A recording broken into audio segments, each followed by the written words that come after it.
Hey guys, so today I'm going to be reading Corduroy by Don Freeman.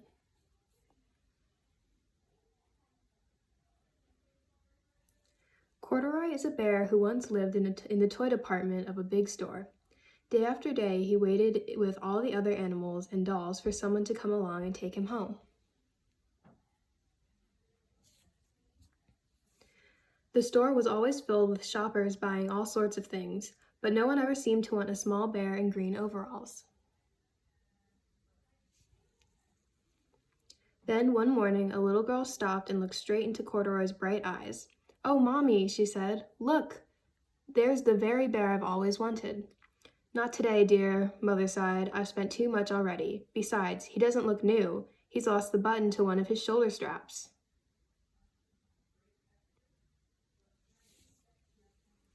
Corduroy watched them sadly as they walked away.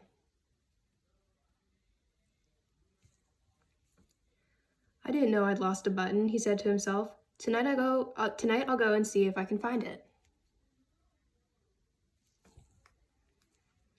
Late that evening, when all the shoppers had gone and the doors were shut and locked, Corduroy climbed carefully down from his shelf and began searching everywhere on the floor for his lost button.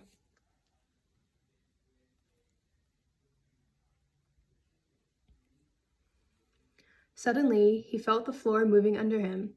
Quite by accident, he had stepped onto an escalator, and up he went.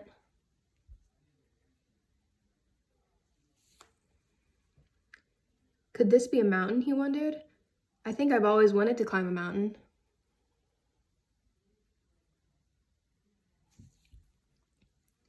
He stepped off the escalator as it reached the next floor, and there, before his eyes, was the most amazing sight. Tables and chairs and lamps and sofas and rows of beds. "This must be a palace," Corduroy gasped. "I guess I've always wanted to live in a palace."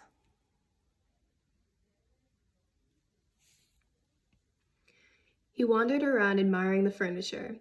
"This must be a bed," he said. "I've always wanted to sleep in a bed," and up he crawled onto a large, thick mattress.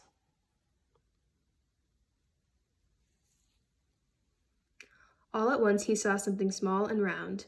"Why, there's my button," he cried, and he tried to pick it up, but, like all the other buttons on the mattress, it was tied down tight.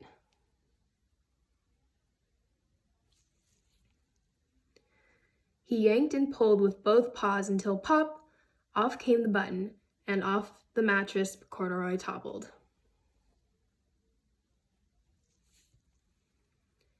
Bang! Into a tall floor lamp.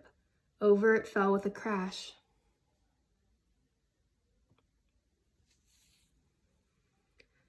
Corduroy didn't know it, but there was someone else awake in the store. The night watchman was doing his rounds on the floor above when he heard the crash and came dashing down the escalator.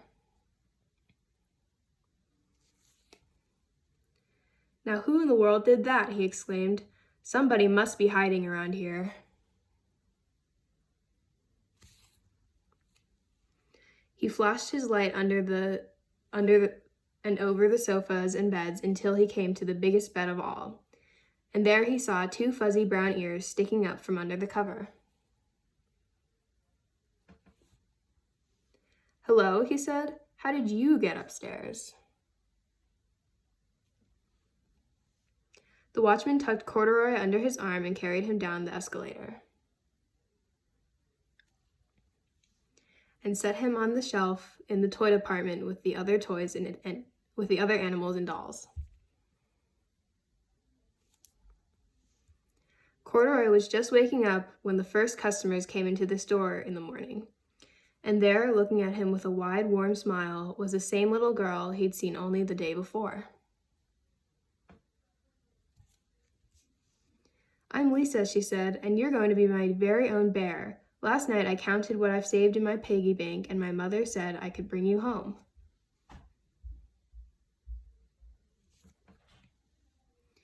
"Shall I put him in a box for you?" the saleslady asked. No, thank you," Lisa answered, and she carried Corduroy home in her arms.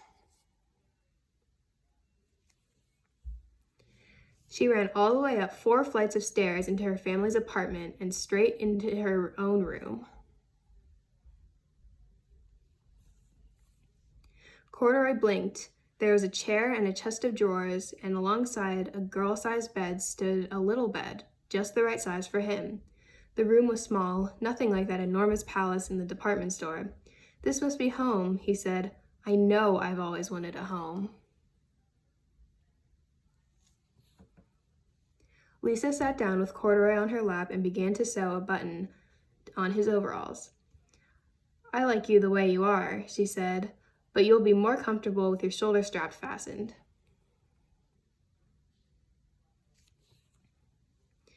"You must be a friend," said Corduroy. "I've always wanted a friend."